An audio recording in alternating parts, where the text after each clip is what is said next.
The story begins with a man announcing that he is going to annul his engagement. The female lead, Yulia Noga, internally labels him a fool. The scene then shifts to 5 years earlier, to the house of Marquis Kurian. The Kurian household arranges for the eldest son, Ramor, to be engaged to Yulia, the eldest daughter of Count Noga. Ramor informs his father that the Noga family is wealthy, involved only in business, and that their money could be used to pay off the Kurian family's debts. His father instructs him to remain silent. In the carriage, Yulia's father explains that while the engagement is an offer from a marquis, a family with a higher social standing than their own, he is willing to cancel it if Yulia does not wish to proceed. She senses that her father has noticed her unease. Despite their financial struggles and their reliance on the Noga family's wealth through this engagement, Yulia observes that the Kurian family's furniture is exceedingly luxurious and concludes they are typical brainless nobles fallen into ruin. Ramor, she thinks, is no different. However, Yulia realizes that by securing the title of a marquis, she could expand her business ventures, making the engagement seem worthwhile. From the start, there had been no romantic feelings between her and Ramor. Their engagement had been arranged by their families purely as a political alliance. Returning to the present, Ramor declares that a woman like Yulia is unworthy of him. He announces that he has met an angel named Julie, with whom he intends to marry, and asks if Yulia understands. She smiles and tells him that she does. Internally, she wonders if he is unaware that the Marquis household demands monthly payments from the Noga family. He then concludes the conversation and instructs her to pay the bill, claiming he has no money. Yulia agrees, and, as he departs, he warns her not to harass Julie. Yulia waves at him with a smile, thinking that if he is truly capable of breaking off the engagement, then he should do it. She does not care, but she does ponder whether Julie refers to Miss Banach. Suddenly, a woman trips in front of Yulia. Concerned, Yulia asks if she is all right, and the woman apologizes, assuring her that she is fine. Julie Banach had transferred to the school from downtown earlier that year. A commoner by birth, she was later revealed to be the illegitimate daughter of Count Banach and was brought into the family. With her lovely appearance and cheerful personality, Yulia's fiancé was immediately captivated by her, but something about Julie unsettles Yulia. After school, Yulia heads somewhere and greets a woman, asking how she is doing. The woman, Matilda, a former veterinary nurse to the royal family, responds that she is well and has been waiting for Yulia. Matilda reveals that she has acquired excellent tea leaves from a neighboring country, and they should try them. They prepare to begin their meeting, and Yulia feels a surge of excitement because it concerns the continuation of the publication of a book titled Dokidoki, Even If I Become a Nobleman, I Will Do My Best. Yulia, a successful businesswoman managing product development and the Noga family stores that specialize in merchandise, is also responsible for publishing and editing this book. That as Yulia reads the manuscript, she notices that the popular main character, the prince, appears in the new chapter. She questions whether it is plausible for a prince to take an afternoon nap beneath the shrubbery. Matilda remarks that their prince would indeed do such a thing, but Yulia suggests they should instead have him nap in a gazebo nearby. Though it is a fantasy story for readers, Yulia argues that the scene is too far-fetched, and a prince would not sleep in such an exposed location. Moreover, if any nobles were to read the book, they might assume the prince depicted is based on a real person. She stresses the need for a degree of fictionalization. Except for the names of the prince, his fiancé, and his older brother, the characters in the book bear an uncanny resemblance to real individuals. If the story were ever brought to trial, it could lead to demands for compensation and cause significant financial losses. That as she continues reading the script, Yulia suddenly notices something peculiar. When Matilda asks if something is wrong, she replies that it is nothing. However, internally she realizes that the book's main character had once lived as a commoner before it was revealed she was the illegitimate child of a count, and was later adopted and transferred to the same high school where a beautiful nobleman fell in love with her. The story sounds eerily similar to the life of Miss Banach, leading she to suspect that the book might be based on her. The other characters in Dokidoki seem to represent prominent nobles, including the prince of the country, and the setting matches her high school. That a few days later, Yulia finds herself in the high school courtyard. In Dokidoki, the main character has a secret rendezvous in the rose garden. If her assumptions are correct, then this is where her fiancé and Miss Banach would likely meet. From the bushes, Yulia has a perfect view of the pond, and the angle is ideal for hidden observation.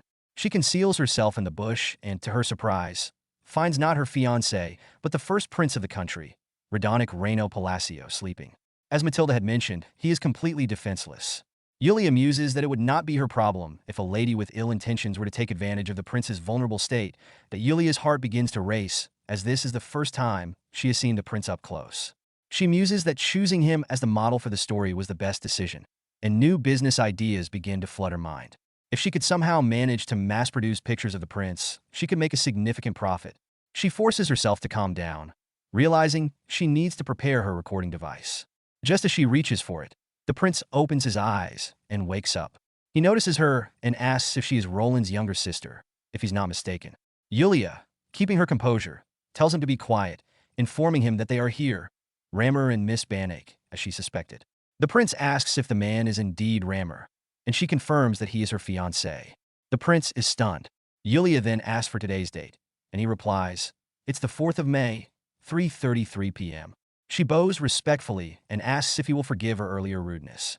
He responds that she must have her reasons and that he will leave it to her imagination. He then inquires if she plans on returning, since she recorded the time and date. He explains that this spot is his secret napping place, and if she comes here every day, it will cause her trouble. She nonchalantly responds that there is no better place than this to film in secret. Shocked, he wonders if she just clicked her tongue at him. She apologizes, and after a brief pause, she informs him that she will not be returning for a while anyway, as Ramor is planning to annul their engagement in a few days. The prince asks how she can say that with such confidence, to which she reveals that, according to a prophetic writing, it will happen soon. Confused, the prince asks what she means. Yulia shows him the Doki Doki book, and his confusion deepens. She directs him to a bookmark page, showing him that the scene they just witnessed is written there. The prince reads it and remarks that she is right. Yulia tells him he doesn't have to believe her. He then questions why she was recording the moment.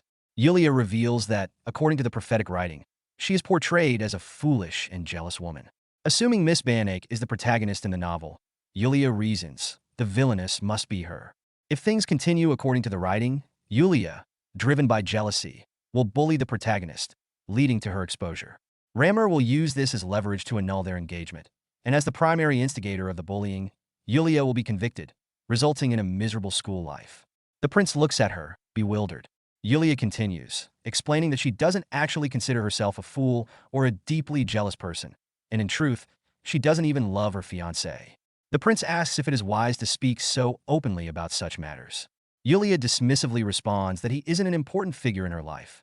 He's like the clouds above, distant and uninvolved. She asks if the trivial chatter of one female subject bothers him so much. He then asks again if she is Roland Nogua's younger sister, and whether he shouldn't involve himself, considering she is his friend's sibling. Yulia acknowledges that while the prince is indeed her brother's friend, he is not hers. She explains that society would never accept a friendship between the daughter of a countess who is engaged and the crown prince. If her engagement remains intact, people would misunderstand and assume she is trying to secure a more prestigious match. The rumor-loving nobility would turn her into prey, and it would be better for everyone if they avoided associating with one another. The prince nods in understanding and responds that he will permit her to come here under one condition. She must become his friend. Yulia, clearly irritated, tells him he doesn't understand the situation. The prince, stunned by her boldness, comments that this is the first time in his life he's seen a young lady click her tongue, and she has now done it twice. Yulia, equally frustrated, apologizes but declines his offer. She explains that while his offer is an honorable one, she chooses her friends based on what she can gain or lose. The prince, now intrigued, asks if she truly selects her friends that way. Yulia confirms this, elaborating that she is just a powerless girl, and as she previously mentioned, a friendship with him comes with its own set of risks. She doesn't want to deal with the troublesome implications, but she knows that if she explains it to him, he will surely understand. The prince reminds her that he helped her earlier by providing the time and date. Yulia acknowledges this, knowing full well that the prince is far more persuasive than she is. She considers that in the future, if she needs to record the date and time again, it would be difficult to refuse his help. She begins calculating the potential risks and rewards of such an arrangement. The prince, sensing her hesitation, stretches out his hand and suggests that they get along from now on. Yulia, confused and still weighing her options, eventually concedes that it cannot be helped.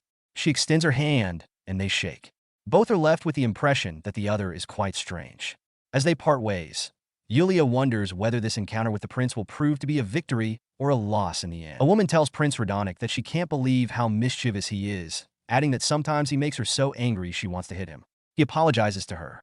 She warns him that if he continues doing bad things will happen to him, and tells him this is a prophecy. Rudonik wakes up and mutters that it was just a dream, a nostalgic one. Roland, who is with him, appears confused when Rudonik expresses his desire to become friends with Yulia, Roland's sister. Rudonik explains that she is a very interesting person.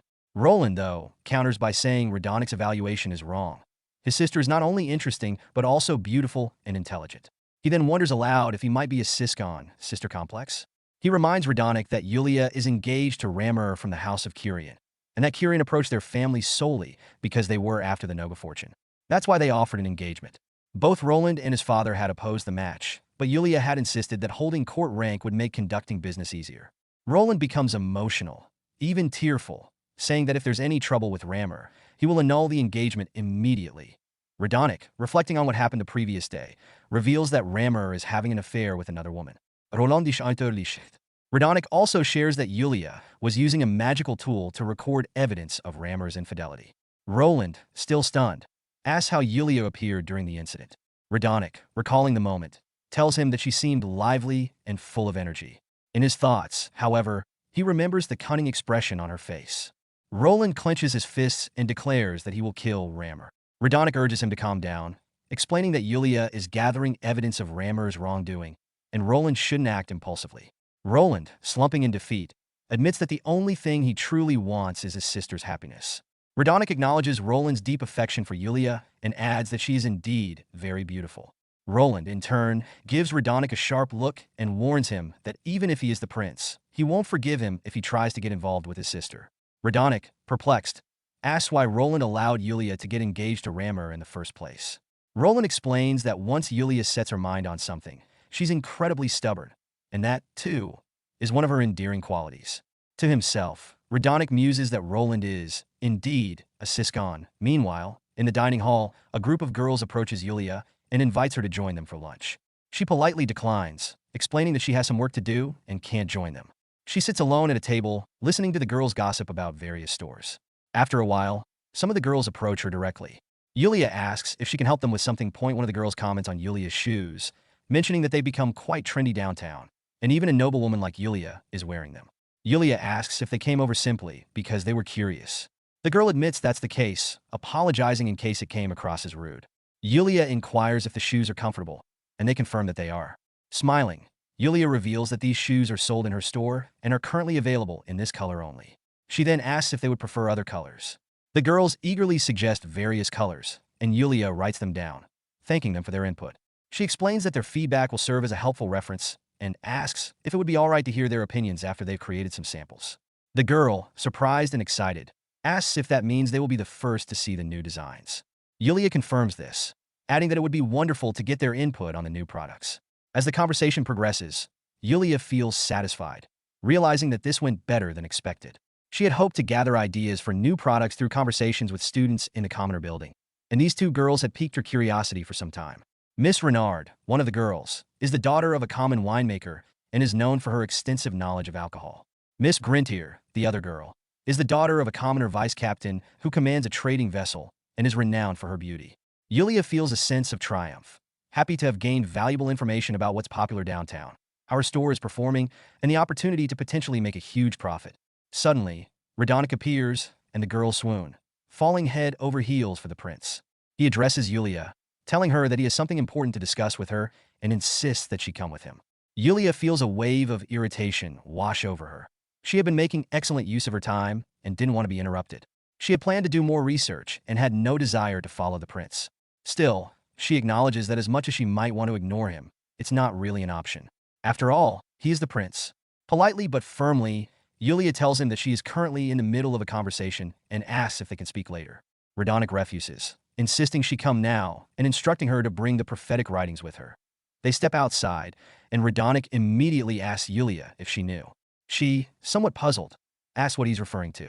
He explains that earlier, just before noon, Julie bumped into him in the corridor. Yulia responds that it was to be expected.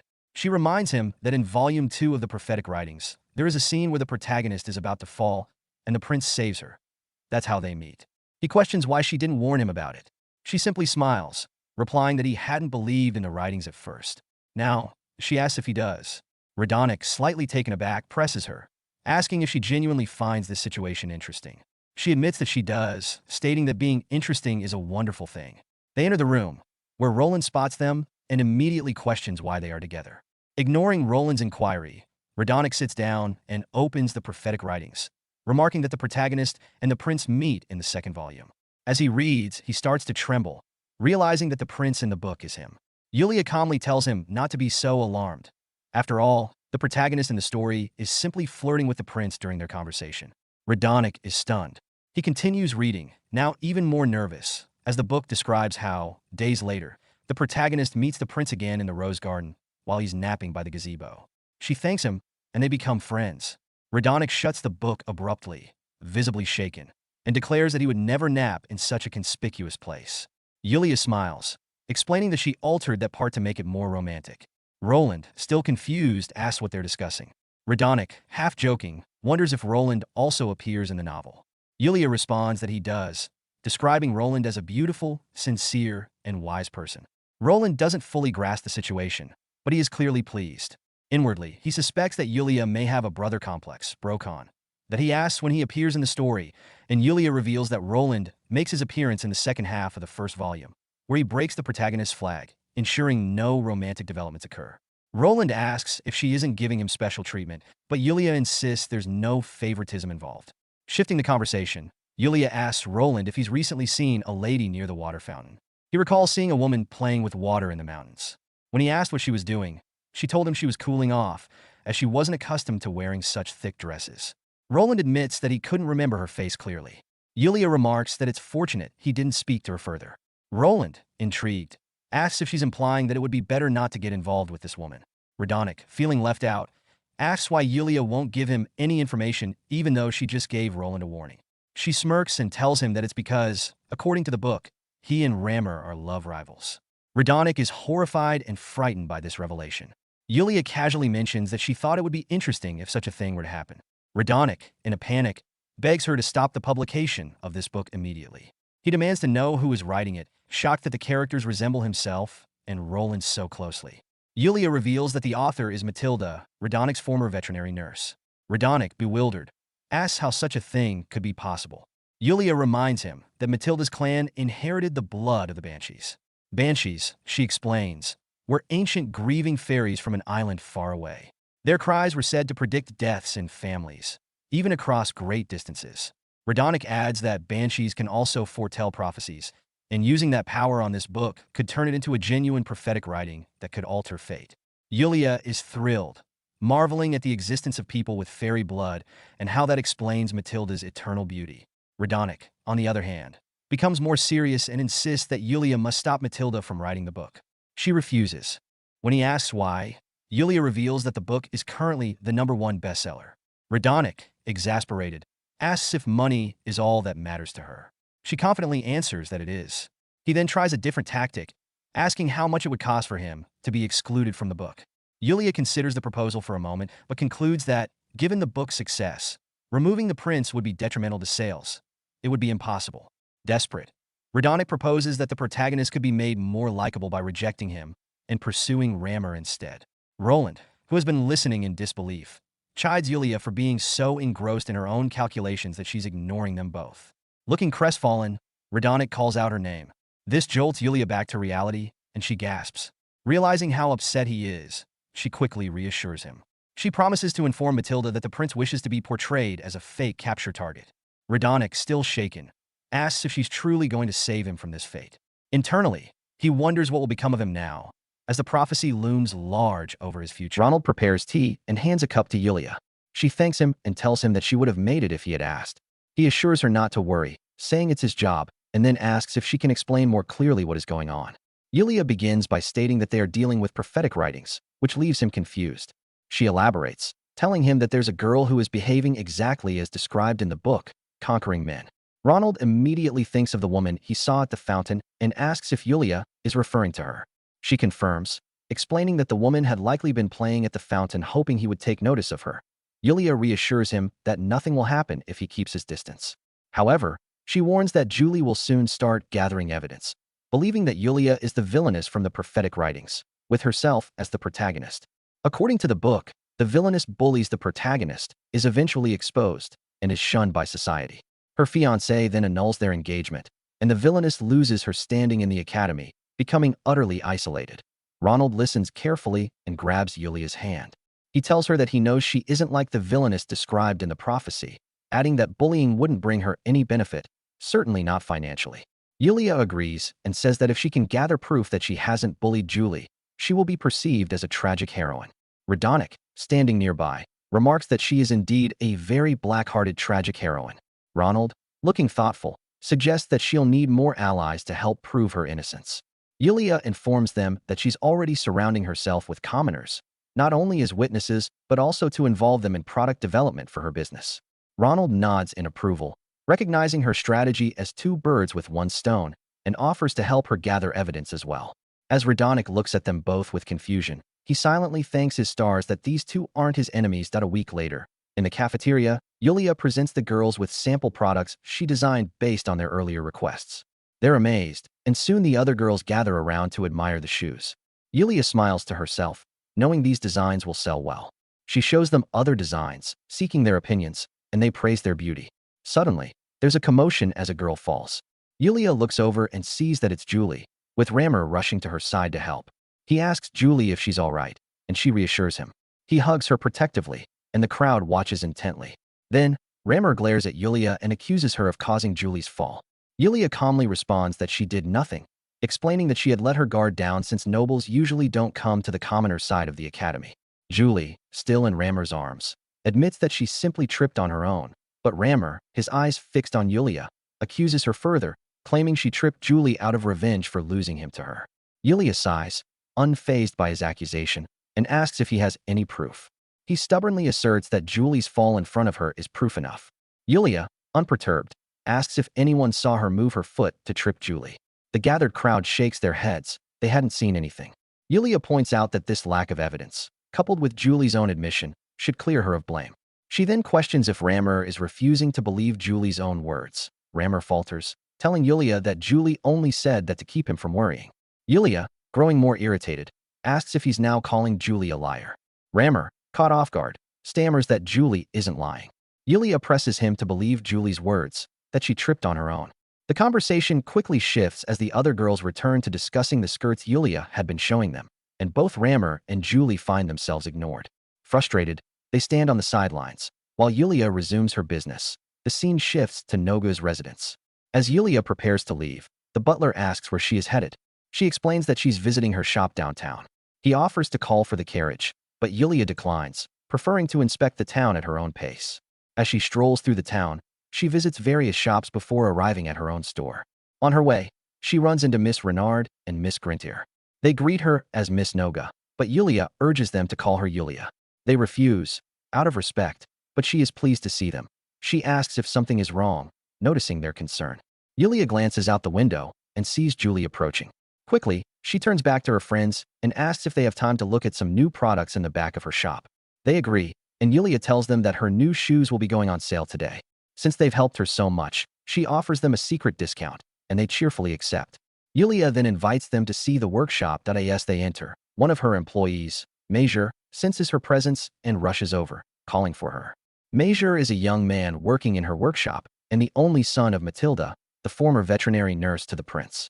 He's also inherited the Banshee bloodline. Meiger chastises Yulia for not telling him she was there. She laughs, telling him that he seemed busy. Meiger, not taking the hint, goes on to say that someone had told him that Yulia, his kind employer, had been violent toward him. He then grabs her arm, begging her to hit him. Yulia slaps his hand away, but this only fuels his bizarre desires. He pleads for her to hit him harder, even asking to be kicked, longing for her heel to press down on him. Yulia, clearly annoyed, tells him to stop saying such strange things in front of the store. She internally remarks that, despite his masochistic tendencies, Meiger is pleasant, hardworking, and handsome, which draws many customers to the shop just to see him. She then realizes, since he's Matilda's son, that his beauty will never fade, and he can work for her forever, bringing her a continuous profit. Meiger, oblivious to her thoughts, cheerfully tells her that he doesn't even need a bonus if she would only step on him. Yulia, exasperated, wonders how to handle the situation. Just then, the prince appears, asking when Meiger had become such a degenerate. To Yulia's dismay, Julie arrives as well, looking stunned by what she's witnessing. Yulia suddenly remembers Julie's presence, realizing that things are about to become very troublesome indeed. Since she was a small child, she has longed to be a noble. From her early years, she had immersed herself in stories where common girls fall in love with noble boys, believing in her heart that she will someday follow that path.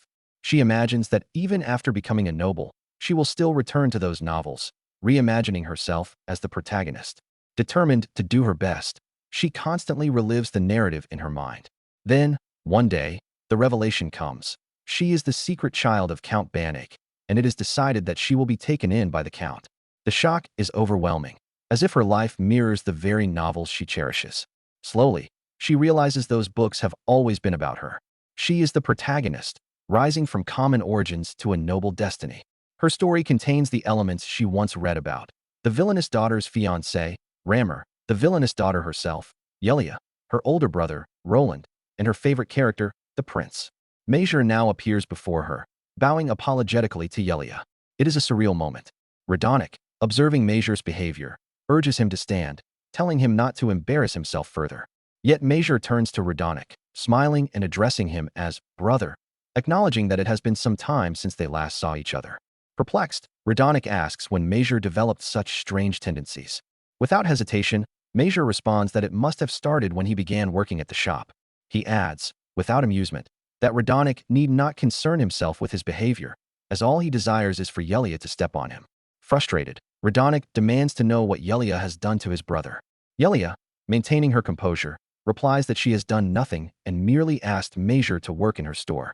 Meiger then recounts his own tale, explaining that when he was humiliated at the castle by a superior for his failures, Yulia appeared. She spoke boldly, telling his superior that if Meiger was so useless to him, he should give him to her. Her words were so commanding that Meiger fell for her in that moment. Since then, all he has wanted is to serve her, even if it means being humiliated. Rudonik, now realizing that Yulia is not to blame, offers her an apology. Meiger, however, interrupts by asking Rudonik why he has come. Rudonik explains that he has arrived to meet his mother. Without delay, Meiger informs him that she is upstairs in their residence. As Rudonik looks up, Julie suddenly makes an abrupt entrance, colliding with him. The impact leaves him momentarily stunned, and as he wobbles, she calls herself clumsy and foolish, immediately expressing concern for him. She grabs his arm, asking if he is all right. Startled, Rudonik insists he is fine and urges her to let go. Julie, however, is not deterred. She insists that, as an apology for her mistake, he should allow her to buy him something. On the sidelines, Renard and Grinter observe the scene in confusion. Then, without warning, Yulia claps her hands and announces that there is something more pressing to attend to. She proudly presents a hat she has made, which is part of a set with matching shoes, and expresses her hope that they will try them on. Rudonik declares that he will buy the item. When Yulia invites him to come in, he attempts to flee, insisting that he will gift the items to the young ladies. As Rudonik hurries inside, Yulia turns to Julie, asking if she, too, has come to try the shop. She then takes out a frock and suggests it, remarking that this one-piece dress would suit her well. Julie, upon inspecting the dress, grips it tightly, accusing Yulia of implying that she would look good in commoner clothes. Yulia simply states that while Julie has indeed risen from being a commoner, she is now a noble and will no longer wear the garments of the lower class. Yulia then asks if Julie is here for the cap or the shoes, to which Julie snaps back, demanding that Yulia stop insulting her and declaring that she will never buy anything from a store for commoners. Tears begin to stream down Julie's face. As Yulia watches, she recalls a scene from one of the novels where the villainess bullies the heroine in front of a store. She calmly asks Julie to wipe her tears. At that moment, a man appears in the store and offers Julie a handkerchief. He then explains that Lady Yulia has designed the shop so that everyone, regardless of status, can enjoy fashion. He suggests that if Julie does not wish to shop here, she should leave. Without hesitation, he promptly tosses her out. As Julie turns to look at him, he adds that everything Yulia is wearing today, from her hairpieces to her shoes, has been procured from the store. He reminds her that by insulting Yulia, she has also insulted the establishment itself. He then announces that she is henceforth banned from entering the shop, as she has already made it clear she would never purchase anything there. With that, he slams the door behind her, leaving the onlookers in stunned silence. On the other side, Yulia praises Mr. Orga for handling the situation so adeptly. He responds that it brings him great joy to receive her praise. She then calls out to Meiger, declaring that she will step on him very hard, but Mr. Orga assures her not to worry, as he will take care of him. Without delay, he drags Meiger away. Yulia then turns to Rudonik, reminding him that he hasn't forgotten his promise to pay for everything. He agrees, albeit reluctantly, and as people admire his beauty, They gather around Yulia, whispering that she should give up on Ramor and pursue his Imperial Highness instead. Yulia disagrees, stating that she is a count's daughter and their statuses are too different. Meanwhile, Rudonik takes out his wallet, still unsure of what is going on as he continues to pay. Yulia, spotting a purse on the shelf, decides to choose that one. Rudonik, shocked, asks why she needs to select something from her own shop. Doesn't she already have whatever she wants? Feeling embarrassed, Yulia wonders whether he even tries not to look down on people. She smiles and asks Rudonik if they aren't friends, to which he sighs, relieved that he has spoken too soon. Then, playfully, she shouts that since His Imperial Highness has volunteered to pay, everyone should select as many items as they desire. The crowd quickly gets busy browsing, and Yulia urges Rudonik to visit Matilda. As the two make their way to the second floor, where Meiger and Matilda reside, Matilda appears, mentioning that she has unexpected guests today. Rudonik comments that her appearance is also unexpected, to which she replies that she can't be bothered with appearances, especially with the deadline so close. She then asks Yulia to check the finished parts. Rudonik is startled by the disarray of the room as Yulia begins flipping through pages. She hands him one, and as he reads, his heart sinks. It is a scene where he is proposing to Julie, and in it, she declares to her father that the only one who can make her happy is Rudonik. She embraces him in the story, which only makes him more uncomfortable as he reads further. Suddenly, Matilda realizes what Rudonik is reading and freaks out, exclaiming that it isn't something he should see. Flustered, Rudonik shouts at Matilda, demanding that she change the ending immediately. She tries to explain, but in the heat of the moment, she bursts out, accusing him of scorning his lady in real life, calling him a stupid pom-pom. Confused, Rudonik asks what that means. Matilda clarifies that she has written Ramor as the loser of the story because she wants to bring him to his knees. But now, she feels the need to make something even worse happen to him, perhaps ruin his family entirely. She laughs maniacally as Yulia calmly reads through the story, offering her opinion that Matilda should change the ending so the protagonist could choose the Marquis instead. Matilda disagrees, claiming that Miss Banach believes everyone would fall in love with her if she reenacted the story, and Ramor genuinely loves her as she is.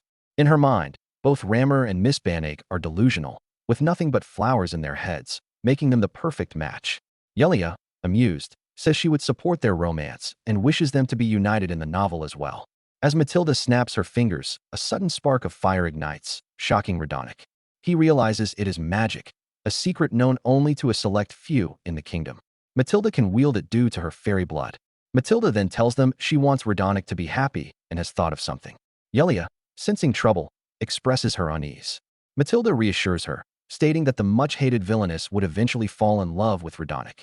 Yulia, unimpressed, remarks that it isn't very realistic, but Matilda insists that this is where her skill comes into play. More than anything, she wants her lady to be happy. She suddenly proposes another story idea, one involving Rudonik, whom she sees as a son, and her lady. Yulia tells Rudonik that Matilda won't change the ending after all, as no one can stop her when she is in one of her trances. Rudonik asks if Yulia is alright with this, and she shrugs, stating that she doesn't care. She is nothing like the villainous daughter from the books, and above all, she intends to forge her own destiny without anyone's help. Rudonik is taken aback, knowing that in the future, they will both be lovers.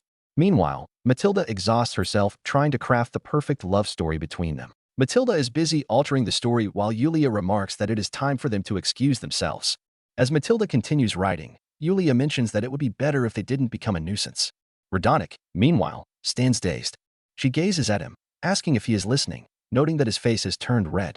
He dismisses her observation, asking if she is merely imagining things and inquiring if something is wrong. Yulia brushes it off, offering a tea from her store that is highly effective against sickness, promising to sell it to him at a discounted price. Rudonik, however, remarks that it sounds dubious. Matilda watches them, silently praying that they get along well, reflecting that it's a peculiar feeling. After all, before she met Yulia and became her writer, she was just an ordinary commoner living in a small town 20 years ago. Banshees are fairies believed to foresee their master's death, and it is said that allowing a banshee into one's home and letting her raise a child brings good fortune. The king, familiar with the legend, had the great-grandmother of the princess hire a banshee when the princess's marriage was arranged. That banshee became their maid and soon came to love the princess as if she were her own daughter. After a few years, the princess ascended to become the queen of the kingdom. One day, a man approaches Matilda, kneels before her, and confesses that he fell in love with her at first sight. Stunned, she withdraws her hand and slaps him, telling him not to tease an old woman like herself. Confused, he remains. She sighs, and the queen, noticing her, asks if something is wrong. Matilda reveals that she received a marriage proposal, much to the queen's delight. Excited, the queen insists that Matilda introduce the man to her, but Matilda has no intention of accepting. The queen questions why, suggesting that perhaps the man doesn't suit her taste. Matilda explains that it's not a matter of taste, but that she is already over 40 years old. The queen counters that age differences shouldn't matter and inquires if Matilda has told the man about her background. Matilda admits she did, hoping to quickly discourage his proposal. However, upon hearing her heritage, the man is even more amazed. Learning that Matilda carries the blood of fairies only enhances her mysterious allure in his eyes, and he becomes even more enchanted, expressing his desire for a woman like her to be his wife and stay by his side. Playfully, he even asks if she could hit him one more time. The queen chuckles, noting that he has an amusing personality and commenting that a man with such a puppy-like demeanor would suit Matilda. Matilda muses aloud whether that might be true, admitting she found him endearing. That night, Matilda dreams of cradling 2 boys in her arms. The following day, the man returns and proposes again. Despite her repeated refusals, he persists. Eventually, Matilda, to his astonishment, says yes. They marry. In conversation with the queen, Matilda reveals that she expects her to become pregnant soon. The queen, surprised, asks if Matilda is also expecting, and then requests that she become her son's wet nurse. Matilda agrees, overjoyed. Her husband adores her deeply, as do both Meiger and the prince, and it feels as though she has gained 2 sons. Meiger is energetic and full of life, always laughing off any mishaps. He is a bright and cheerful child. The prince, on the other hand, surpasses others in every endeavor, a true prodigy. Despite the vast difference in their social standings, the 2 boys grow as close as real siblings. Though they often cause her trouble with their pranks, Matilda notes that when it comes to the prince, most of his mischief arises from following Meiger's lead. The people around Meiger begin to expect that he will eventually become the prince's aide. Meiger, too, starts to feel the weight of responsibility, believing that he must protect the prince, and he diligently acquires the necessary skills to fulfill the role. However, one day he returns injured, and when asked what happened, he explains that he fell while training to ride horses. She inquires whether he enjoys the training to become an aide, to which he responds, when it comes to training, anything they do is troublesome, right? Matilda later dreams of Meiger being kicked by senior aides, who think he is acting conceited. Meiger never expresses a desire for someone to rescue him. Instead, he convinces himself that the only way to protect the prince is to become an exemplary aide, and he believes he will find happiness in that role. One day, Matilda dreams of a goddess coming to Meiger's aid. The following day, Meiger approaches her and declares that he no longer wishes to be the prince's aide. Though he still loves the prince, he has found someone else for whom he wants to be genuinely useful. Matilda informs her husband that, because of this, Meiger will be leaving the palace and that they, too, must part ways. Shocked, her husband listens as she explains that, since Meiger is still a child, she will accompany him. Although he still has responsibilities as the prime minister, she insists that they must separate for the sake of their son. She also confides that she saw in a dream that she is not only a mother to Meiger but also a goddess to another. For the sake of their son, she pleads for his understanding as she prepares to leave the royal palace. He sighs, asking if she meant separate in terms of their living arrangements. He then expresses his desire for her to stay by Meiger's side and care for him. And so, they leave the royal palace to meet the young lady, Ultimatum, a woman of remarkable intelligence, beauty, and extraordinary business acumen that astonishes anyone who encounters her. Yulia acknowledges that Matilda was once a wet nurse and speculates that if Matilda were to work at her shop, ambitious nobles would come to see her. She ponders over what kind of role to assign Matilda. As she recalls a conversation with Meiger about bedtime stories, Yulia remembers how instead of lulling her to sleep, those tales had been so captivating that she couldn't rest. Yulia suggests they should write stories that sell well, rather than bedtime tales. To see if it's possible, she hands Matilda a pen, just as Yulia had encouraged her to do before. When Matilda writes a love story that appeals to women, Yulia is elated. The protagonist embodies her ideal, someone who receives love from everyone, strives her hardest, and despite her clumsiness and frequent mistakes, continues to move forward, determined to secure her own happiness. Yet recently, Matilda's story has gone beyond her own expectations as an author. The protagonist no longer chooses the character modeled after Meiger, but instead hesitates between those based on the prince and Ramor. Frustrated, Matilda is perplexed by this development, wondering what it could signify, even though she is the one writing the story. Everyone who meets the prince recognizes his goodness, so Matilda initially pairs him with the protagonist. However, Rudonik requests that she alter the ending. He asks her to make the protagonist the woman who will eventually reject the prince, and with her banshee powers, such a storyline could become a prophecy that might even influence real life. More importantly, the prince, whom she regards as a son, personally asks her to make the change. Matilda also considers that if she writes about a romance between the prince and Yulia, it might come to fruition in reality. She begins to write again. Yulia and Rudonik head downstairs, where Yulia admires the girls in new dresses, telling them they look lovely. The girls share what they've chosen to buy, and Yulia again compliments them before handing Rudonik the bill. He glances at the receipt, hands her the money, and remarks that the prices are surprisingly low. Yulia replies that the motto of her shop is to offer products that are not only good and affordable but also cute. Rudonik thanks her for saving him and gently pats her. Yulia's heart skips a beat, and she becomes flustered.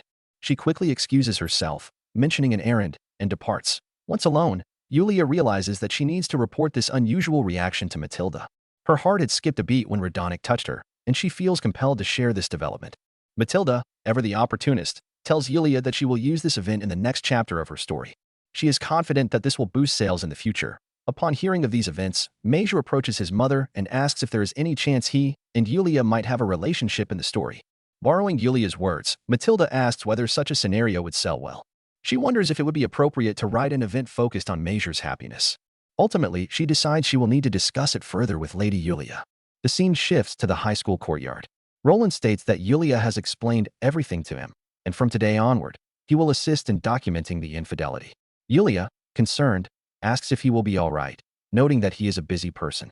He reassures her, saying that it is for her sake and that, no matter what others may say, she is his priority. He adds that she will be left alone with Rudonik, and he cannot allow two people of the opposite sex to be left unsupervised. Yulia, slightly amused, replies that the prince is not the kind of man who would hurt her. Roland concedes, agreeing, and mentions that in any case, the prince wouldn't be able to do anything in his current state, as he appears gloomy.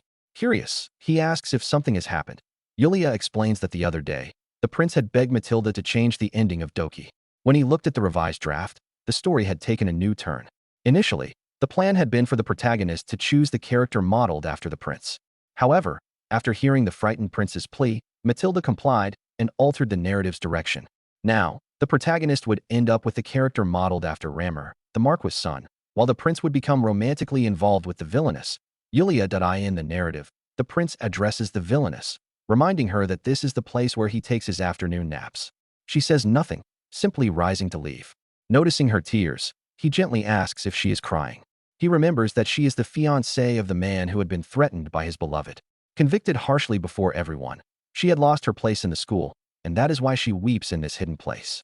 He observes that she is here again today, looking like a doll who has been crying. She glances at him, sighs, and tells him not to concern himself with her. The prince is struck by the loveliness of her voice, and in that moment, he takes an interest in her, desiring to hear her speak more. From that day forward, he makes a point of speaking to her regularly. One day, she asks if he too loves the girl she has hurt, confessing that every time he speaks to her, it reminds her of that girl, which causes her pain. She begs him to leave her alone. He, in turn, asks if she has noticed that today, more than any other, is the longest he has heard her voice. She then confesses that she was the one who tormented the girl he loves. The prince listens quietly before admitting that he also longed to be with that girl so intensely that he attempted to manipulate the eldest son of the Marquis. When he sees her with someone else, he even contemplates fighting that person. He continues, explaining that the feeling called love has another side to it, a darker side that is not beautiful. He gently pats her, assuring her that it is not only she who feels this way. He, too, has been consumed by such emotions. As he speaks, tears well up in her eyes. She looks at him with a soft smile before embracing him and crying. Eventually, she pulls back and tells him she is all right now and that he can let her go. He asks if she is truly all right, to which she blushes and reassures him that she is. Blushing in return, the prince listens as she confesses that it is because of him that she was able to change her feelings. From now on, she vows to stop forcing her selfish desires upon others. She smiles brightly, expressing her determination to live with hope for the future. At that moment, the prince realizes that he had misunderstood his own feelings. What he once thought was love for that other girl was, in fact, a childish desire to possess her like one might a toy. Now, however, his feelings for the woman in front of him are different. This, he realizes, is true love. He tells her that he wants to learn more about her. She responds, assuring him that he need not worry about her.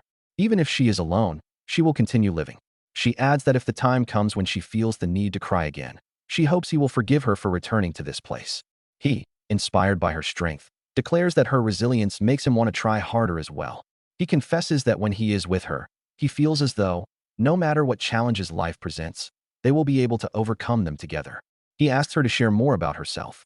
She demurs, saying that she doubts talking about herself would be helpful, but if she can be of any assistance to him, she is willing to do whatever he asks. He wishes for her to show that smiling face only to him, but to ensure she doesn't realize this desire, he carefully conceals his expressions. She closes the book with a sigh, thinking as she wonders whether the prince also disapproved of this kind of narrative development.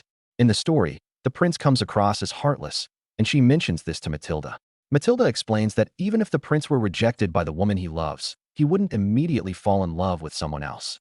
That's why, she explains, the prince had misunderstood his feelings for the girl, and why they needed to create a scenario where he truly falls in love with another woman. Yulia admits that she isn't well versed in these matters, so she'll leave it in Matilda's capable hands, finding the prospect of the story's continuation exciting. Matilda smiles, assuring Yulia that she can trust her. She promises to craft a tale that will make Yulia happy and make her all lovey-dovey with the prince. Yulia simply asks her to make sure the characters find happiness, knowing that both she and Matilda have their own goals. Yulia adds that she sees no problem in selling such a story. Roland, observing the situation, questions whether Rudonik is still dissatisfied, pointing out that, even in the story, the prince and Yulia become lovers. Rudonik, however, finds it incomprehensible. No matter how many times he reads it, the lady in the story doesn't seem to resemble Yulia at all. She has adorable reactions now and then, but she has a difficult personality, and the only thing she seems to care about is selling her products and making a profit. From every angle, she fits the role of the villain. He thinks to himself that if she truly had those cute reactions, and if she were to make a request, no matter how many enemies he made, he would want to protect her, and inevitably, he would fall in love. Suddenly, Yulia pushes him down, instructing him to lower his head further to avoid being caught. They had come to a secret rendezvous and were now beginning their surveillance. Roland mentions that Julie had attempted to contact him, and Yulia asks if he's all right. He responds that since she recreated the second scene where they meet again, he played along as she had wanted. Yulia grins mischievously, and the prince is visibly shocked. She asks what he's thinking and whether it's a strategy designed to make her believe everything is going according to her plans. He tells her that since she has declared war on Noguru's household, she must be prepared for it. In the end, when nothing goes as she had expected, he wonders how she will react. The prince shivers at the thought.